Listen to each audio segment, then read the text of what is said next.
오늘 시간 하나님께서 우리에게 주시는 말씀은 갈라디아서 5장 5절에서 15절까지 말씀입니다. 갈라디아서 5장 5절에서 15절까지 말씀 함께 보겠습니다. 신약성경 308쪽입니다. 갈라디아서 5장 5절에서 15절의 말씀 같이 찾으셨으면 함께 봉독합니다. 우리가 성령으로 믿음을 따라 의의 소망을 기다리노니 그래서 예수 안에서는 할례나 무할례나 효력이 없으되 사랑으로서 역사하는 믿음뿐이니라. 너희가 다름질을 잘 하더니 누가 너희를 막아 진리를 순종하지 못하게 하더냐. 그 권면은 너희를 부르신 이에게서 난 것이 아니니라. 적은 누룩이 온 등에 퍼지느니라. 나는 너희가 아무 다른 마음을 품지 아니할 줄을 주 안에서 확신하노라. 그러나 너희를 요동하게 하는 자는 누구든지 심판을 받으리라. 형제들아, 내가 지금까지 할례를 전한다면 어찌하여 지금까지 박해를 받으리요? 너희를 어지럽게 하는 자들은 스스로 베어버리기를 원하노라. 형제들아, 너희가 자유를 위하여 부르심을 입었으나 그러나 그 자유로 육체의 기회를 삼지 말고 오직 사랑으로 서로 종노릇하라. 온 율법은 내 이웃 사랑하기를 내 자신같이 하라 하신 한 말씀에서 이루어졌나니 만일 서로 물고 먹으면 피차 멸망할까 조심하라. 아멘.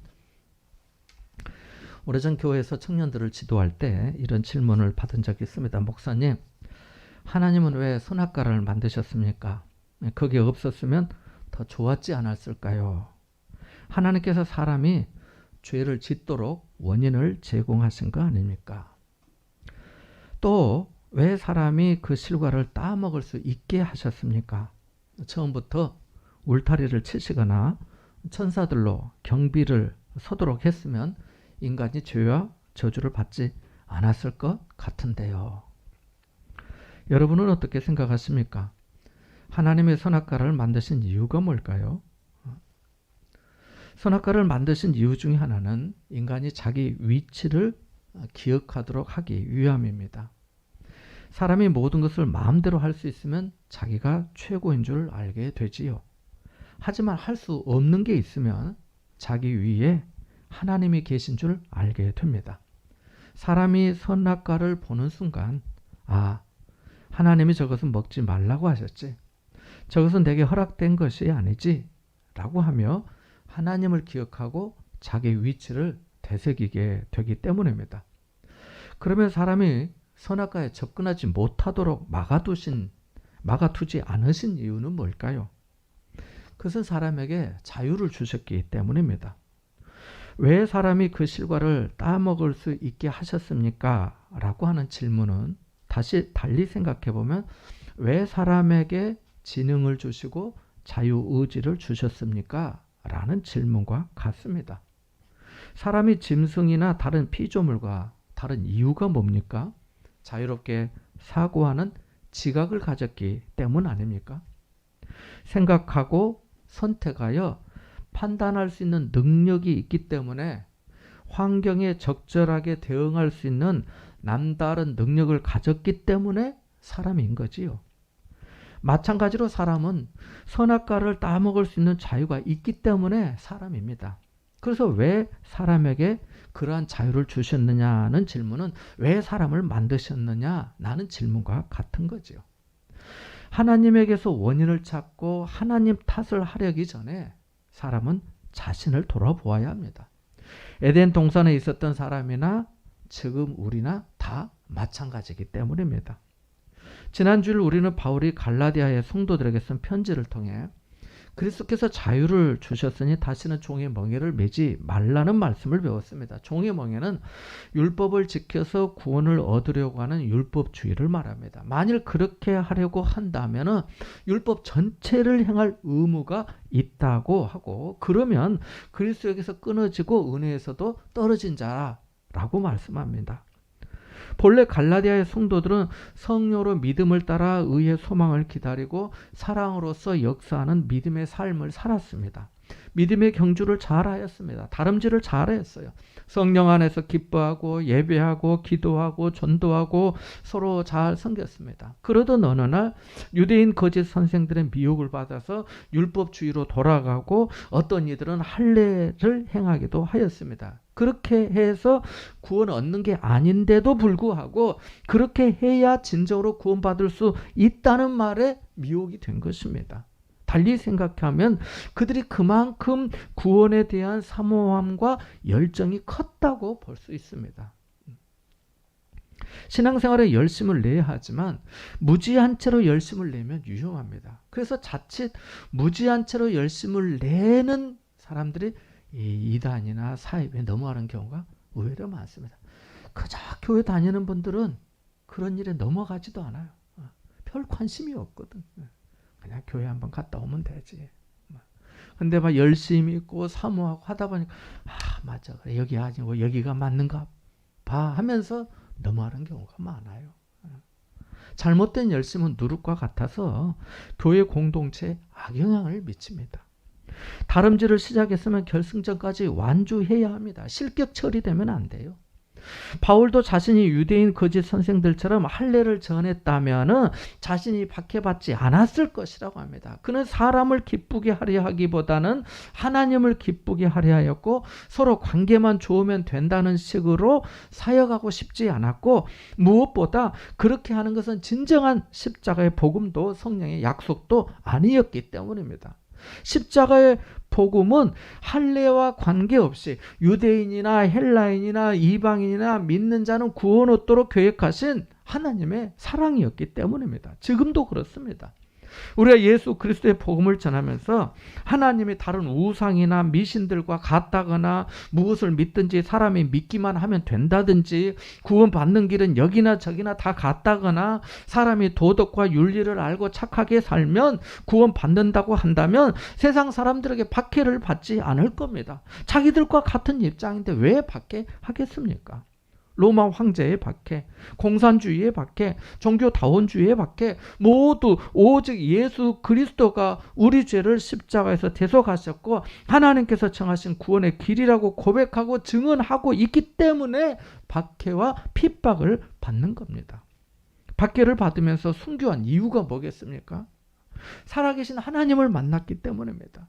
말씀을 통해서 주님의 음성을 듣고 찬송을 통해서 성령의 감동을 받고 일상에서 내 안에서 내주하시고 역사하시는 성령의 인도하심을 체험하고 경험하였기 때문입니다. 나를 찾아와 주시고 내게 오셔서 위로와 소망을 주시고 기쁨을 주시고 언제나 나와 함께 하시는 주님을 부인할 수 없기 때문입니다. 천국에 대한 확실한 믿음과 소망이 있기 때문에 그런 거예요. 갈라디아 성도들을 향한 바울의 마음은 해산의 수고를 하는 산모의 마음이었습니다. 그런데 거짓 선생들이 자기 아이와 같은 자식 같은 성도들을 미혹하고 유괴하니까 교회를 어지럽게 하니까 그렇게 할례가 중요하다고 생각하는 사람들이라면 차라리 스스로 베어버리기를 거세하기를 원한다고까지 말씀합니다. 복수심에서 나오는 말이 아니라 하나님의 자녀된 성도들을 향한 깊은 사랑에서 비롯된 것입니다.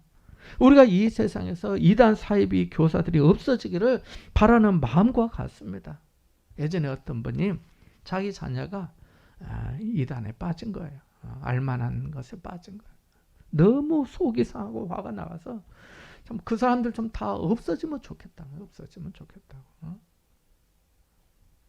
지금도 어떤 사람들은 시위를 하고 있어요. 내 딸 내놓으라고. 내 아들 내놓으라고. 기가 막힌 일이죠. 이렇게 바울은 복음의 자유를 잃지 말라고 합니다. 복음이 정말 무엇인지 알라는 거죠. 그리고 중요한 진리를 권면해 주는데요. 우리가 얻은 자유를 오용하지 말라고, 방종하지 말라는 겁니다. 함께 13절에서 15절의 말씀을 같이 읽어보겠습니다. 같이 봅니다. 형제들아, 너희가 자유를 위하여 부르심을 입었으나 그러나 그 자유로 육체의 규례를 삼지 말고 오직 사랑으로 서로 종노릇하라. 온 율법은 내 자신같이 하라 하신 한 말씀에서 이루어졌나니 만일 서로 물고 먹으면 피차 멸망할까 조심하라. 아멘. 사람에게 자유가 얼마나 중요한지 잘 아실 겁니다. 그러면 자유와 평화 중에 어느 것이 더 중요할까요? 생각해 보십시오. 만일 외국이 우리나라를 정복하려고 침략하면 평화를 유지하기 위해서 좋은 게 좋다. 여기서 적당히 협상하자. 이렇게 생각하고 순순히 주권을 내주면서 자유를 포기해야 합니까? 아니면 자유를 지키기 위해서 평화를 포기하고 적과 대항하여 싸워야 합니까? 역사는 평화를 위해 자유를 포기한 사람을 비겁한 사람이라 하고 자유를 위해서 평화를 포기한 사람을 용기 있는 사람이라고 대체로 평가합니다. 그래서 미국 독립운동을 할 때 패트릭 헨리가 나에게 자유를 달라, 그렇지 않으면 죽음을 달라는 말이 유명한 것입니다.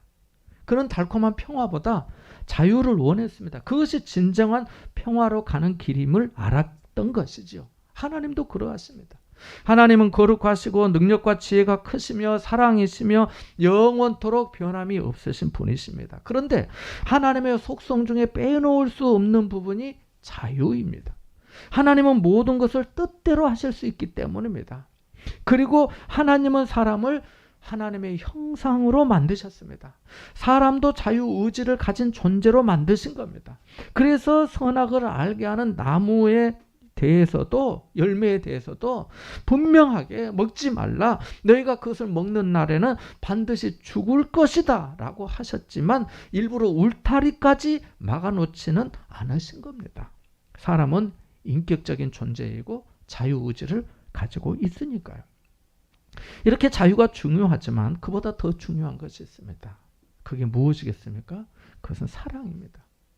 사랑하면 사랑하는 사람을 위해 자기의 자유를 제한하고 절제하지요. 본문 13절의 하반절에 오직 사랑으로 서로 종노릇하라 라고 그래서 말씀한 겁니다.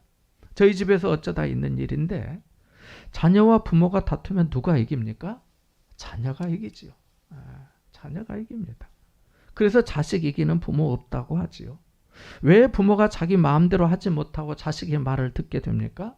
사랑하기 때문이지요. 부모의 사랑이 자녀의 사랑보다 훨씬 더 크기 때문입니다. 그래서 내리사랑은 있어도 치사랑은 없다고 하는 거지요. 부모가 자녀를 더 사랑하기 때문에 자녀의 종이 되어서 자녀를 이기지 못하는 겁니다. 사람들이 이것을 알기 때문에 굳이 종노릇 할 필요가 없는데도 종노릇 해주는 사람을 존경합니다. 평화를 위해 자유를 포기하는 사람은 비겁한 사람으로 치부되지만 사랑을 위해 자유를 포기하는 사람은 오히려 위대한 사람으로 존경받는 이유입니다.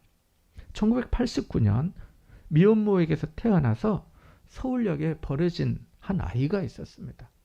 그 아이는 스스로 변을 볼 수가 없어서 배가 올챙이처럼 부풀러 올라 있었습니다. 발견된 즉시 서울 시립병원으로 보내졌지만 목숨이 위태로웠습니다. 서울 시립병원이지만 시에서 세운 병원이지만 수술 경비를 댈 수가 없어서 임시로 옆구리에 구멍을 뚫어 변을 받아내고 있었습니다. 그런데 리처드 헤이건이라는 미국인 부부가 그 아이를 입양하였습니다. 잘못하면 평생 이 장루와 같은 대변을 받아내는 주머니 있잖아요.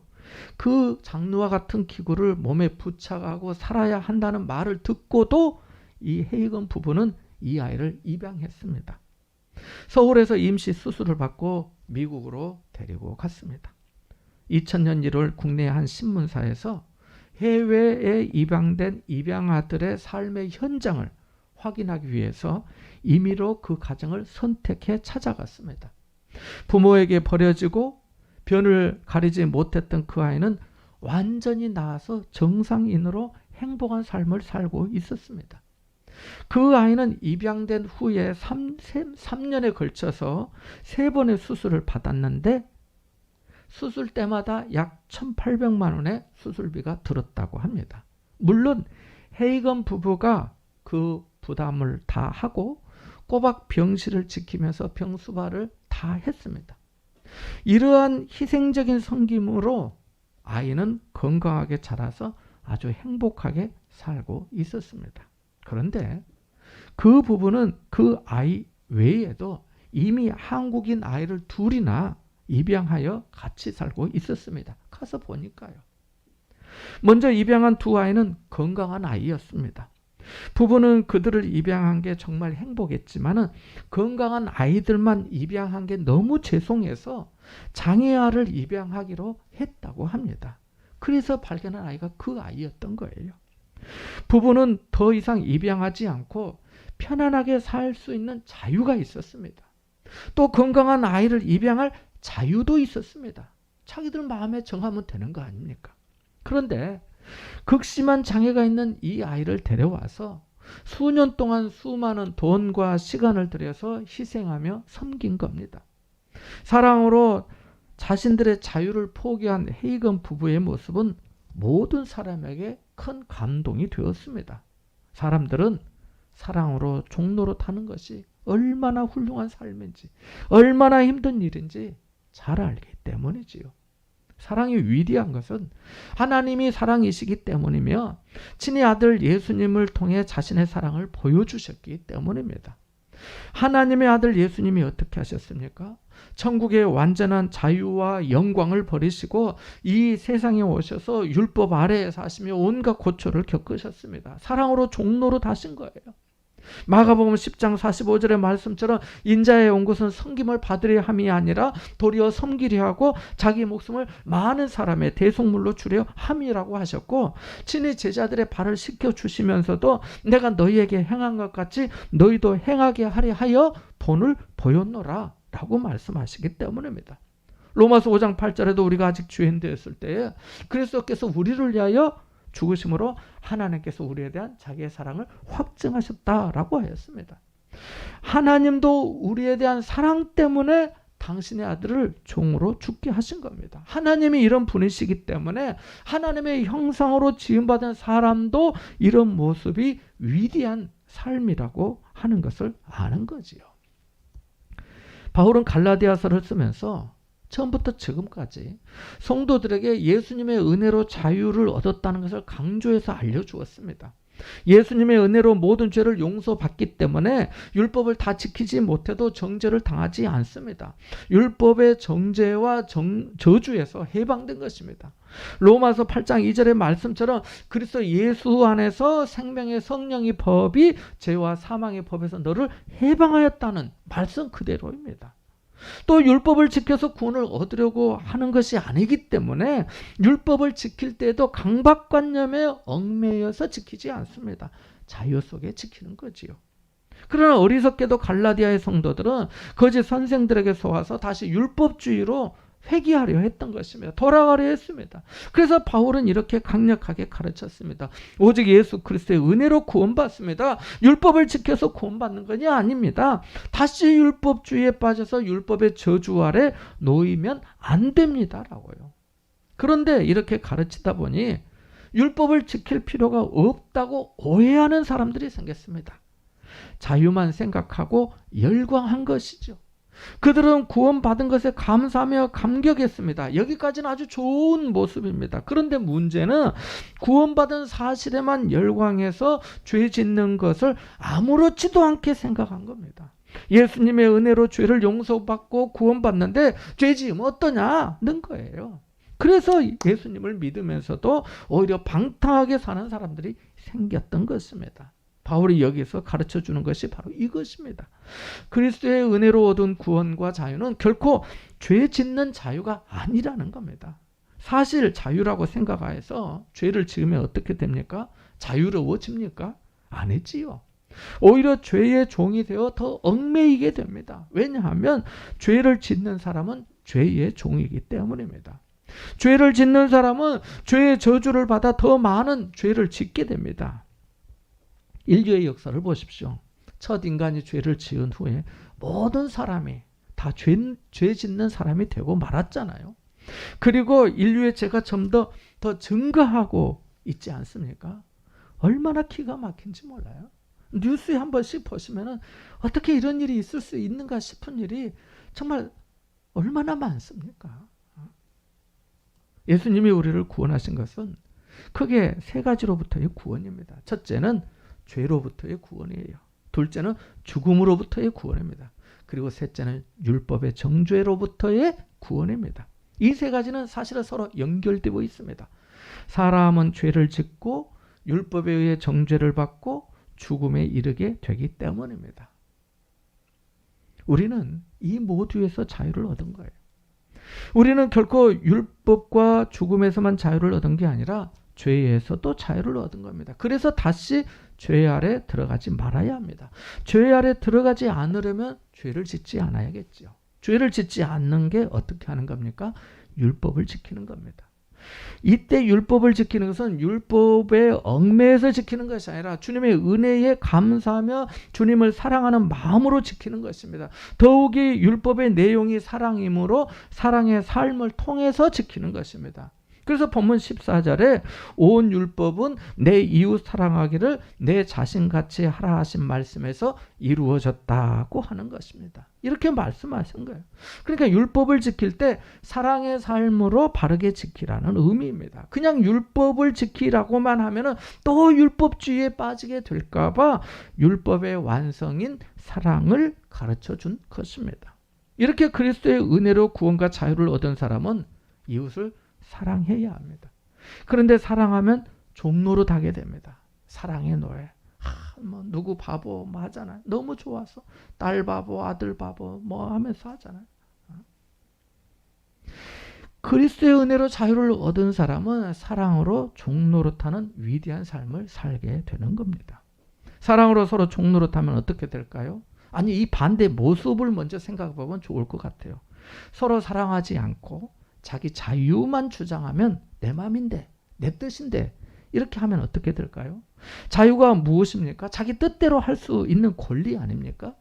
자기 자유만 주장하는 것은 자기 권리만 주장하는 겁니다. 자기 권리만 주장하면 서로의 권리가 탁탁탁 부딪히게 되기 때문에 다툼이 생깁니다. 그러면 어떻게 될까요?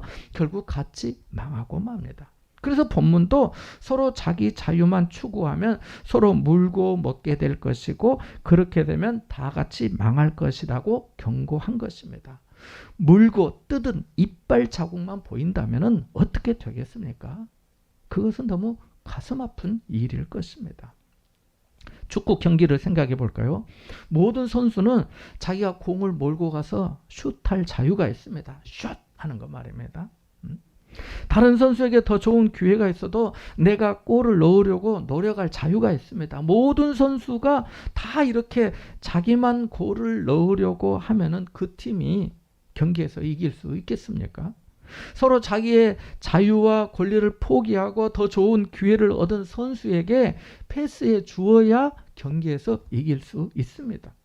서로 자기의 자유를 포기하고 상대방을 위해서 종로로 해주면 우리 모두가 더 행복한, 더 큰 행복을 얻게 됩니다. 여러분 혹시 대우그룹 아시죠? 대우가 있습니까? 없습니까? 지금은 없어요. 어이구, 안타깝게 됐어요. 아직도 세상은 넓고 할 일은 많다.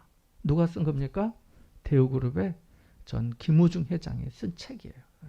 아직도 세상은 넓고 할 일은 많다. 이 슬로건으로 젊은이들에게 도전을 주었고 한때 대한민국 국가 경제 발전을 이끌었던 회사가 대우입니다. 하지만 그 그룹은 아시다시피 해체되었습니다. 해체되었지만은 계열 회사 모두가 다 망한 것은 아닙니다. 대표적인 회사가 대우 일렉트로닉스입니다. 그리고 그 회사와 협력업체들이에요. 대우 일렉트로닉스는 대우전자의 이름이 바뀐 겁니다. 하지만 대우그룹이 해체되고 난 후에 4년 만에 엄청난 흑자를 냈고 대우 일렉트로닉스는 지금도 건재합니다. 있어요.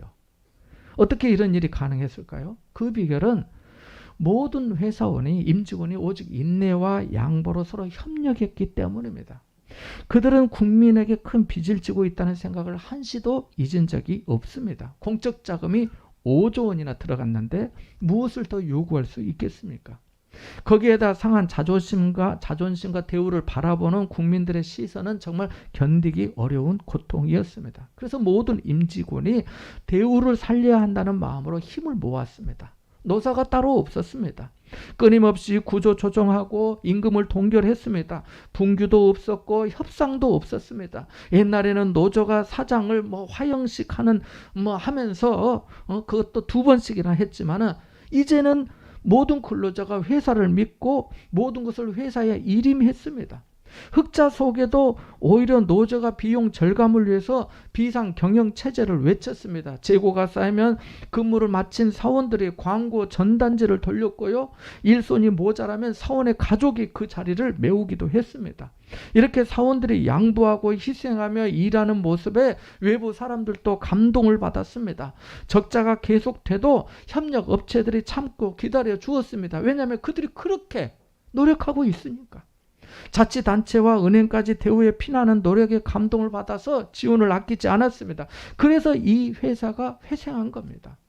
회사를 사랑하는 마음으로 자기의 자유를 포기하고 회사의 종로를 했던 것입니다. 그래서 회사도 살고 사원도 산 겁니다. 그래서 지금도 대우 일렉트로닉스 회사가 있어요. 세상의 기업도 이렇게 양보하며 사랑으로 자유를 포기하면 삽니다. 반대로 서로 자기 자유와 권리만 주장하며 서로 물고 먹으면 어떻게 됩니까? 망합니다. 왜냐하면 이것이 하나님이 세상을 다스리시는 원리이기 때문입니다. 마치 콩을 심으면 콩이 나고 팥을 심으면 팥이 나는 것과 같습니다. 성도가 누구입니까? 하나님의 택함과 부르심을 받고 특별한 사랑을 체험한 사람들입니다. 주님으로부터 사랑의 계명을 받아서 어떻게 살아야 하는지 세상 사람들보다 훨씬 더 잘 아는 사람들이 성도 아닙니까? 심지어 그 사랑을 세상에 가르치고 전해야 할 책임도 우리에게 있습니다. 그래서 사랑으로 서로 종노릇하면 행복해지고 서로 물고 먹으면 함께 망한다는 원리가 우리에게 더욱 강하게 적용되는 것입니다. 사랑하는 여러분, 얼마 전 뉴스에 보니까 이 코로나 시대에 우울증이 증가하였다고 합니다. 정말 안타까운 것은 20대 이 젊은이들이 20대에서 자살하고 싶은 사람들이 이전보다 훨씬 더 증가했다고 합니다. 지난주 예배 시간에 불렀던 찬송가 503장의 가사처럼 어떤 사람은 우상 앞에 복을 빌고 있습니다. 내게 복 달라고 말입니다.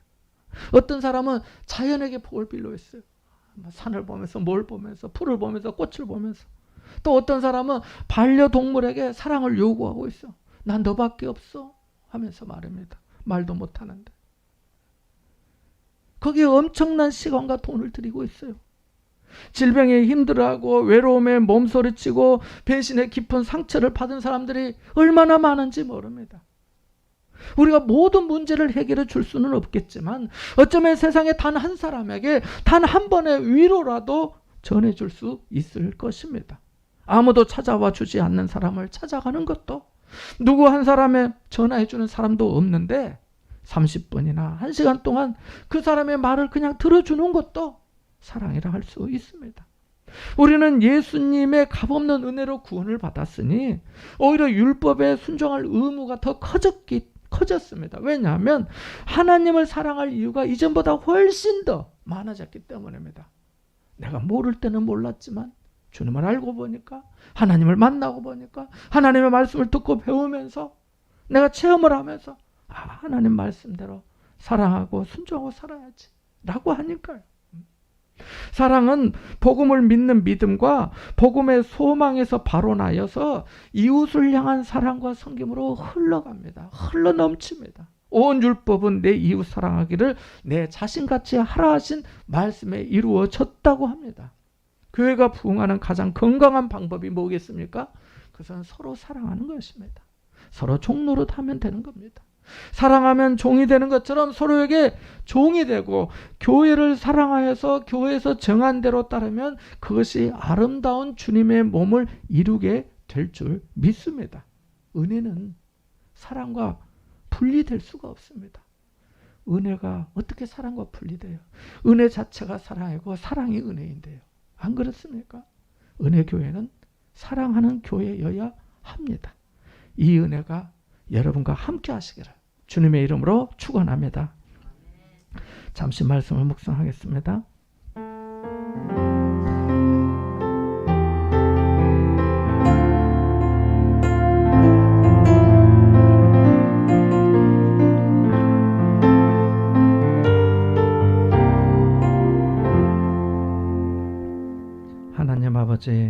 주님이 저희를 사랑하여 친히 종이 되셨던 것처럼 저희도 형제와 이웃에 대해 오직 사랑으로 종 노릇하게 하여 주옵소서.